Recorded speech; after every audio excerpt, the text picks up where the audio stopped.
26 ans. Ça fait 26 ans que ma mère, Michel, a disparu. Sans un mot, sans une trace. Puis ce matin, une clé USB anonyme est arrivée. À l'intérieur, des vidéos. Floues, granuleuses, mais c'est elle. Je la reconnais. Au Bataclan, le 13 novembre 2015. Comment est-ce possible?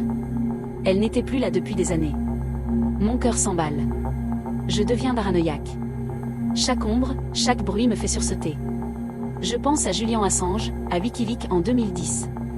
Est-ce que ma mère était liée à des secrets si grands que quelqu'un a voulu l'effacer? Mon téléphone vibre. Numéro inconnu. Une voix déformée, glaciale, Clamart ou rien. Clamart, cette ville où tout a commencé. Dans le métro parisien, je sens des regards sur moi. Des ombres qui dansent juste au bord de mon champ de vision. Sont-elles réelles ou est-ce que je perds la tête?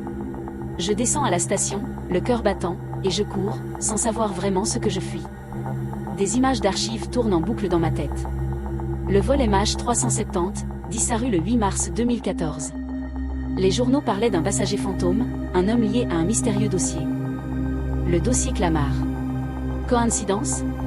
Je ne crois plus aux coïncidences. La voix au téléphone m'a donné 48 heures avant que tout ne soit effacé.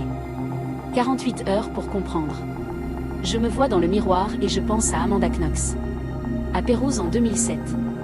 Manipulée, accusée, puis innocentée, puis de nouveau soupçonnée. Suis-je en train de devenir folle comme on a voulu la faire passer pour folle? Ce doute me ronge de l'intérieur. Ma mère est-elle vivante? Est-elle traquée, quelque part? Ou bien, est-elle retournée volontairement à Clamart, me laissant dans cette ignorance insupportable? Les signaux sont contradictoires, ils me déchirent. Je marche dans la rue Custine, là où elle a été vue pour la dernière fois. Chaque recoin me semble hostile, chaque passant est un suspect potentiel. Je sens une poursuite invisible, un souffle froid dans mon cou. Je n'ai plus le choix. Je débarque dans le bureau de son ancien avocat. Il est pâle, visiblement mal à l'aise. Je lui jette la clé USB sur son bureau et je crie, je ne me contrôle plus. Je lui parle de Tiphaine Véron, disparue à Nikko en 2018, une autre affaire où la vérité semble avoir été enterrée sous des tonnes de silence et de mensonges. Je le supplie de m'aider. Il finit par craquer.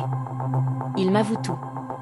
L'appel ne venait pas d'un ennemi, mais d'un agent double, un ancien collègue de ma mère qui essaie de me protéger, de me donner une chance de connaître la vérité. Mais le compte à rebours continue son tic-tac implacable. J'ai les preuves, là, sous mes yeux. Je peux tout publier, briser le silence qui a duré 26 ans. Mais à quel prix? Des vies seront détruites, des familles brisées. Cette révélation serait une bombe. La tension en moi explose. Toute la tristesse, tout ce deuil que je croyais avoir fait, n'était qu'un masque pour une rage immense. Une rage contre ceux qui me l'ont prise. Retour rue Custine. La clé USB est dans ma main.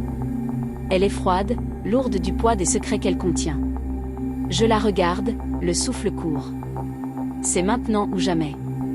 Publier ou se taire à jamais. Soudain, une alarme stridente retentit sur mon téléphone. Un message s'affiche sur l'écran, 48 heures écoulées. Je branche la clé sur mon ordinateur, paniqué. Dossier en cours d'effacement. Non, non. Tout disparaît. Les vidéos, les documents, les noms. Tout. Un silence assourdissant s'installe. Michel, ma mère, a de nouveau disparu. Et moi? Moi, je sais que je serai traqué pour le reste de ma vie.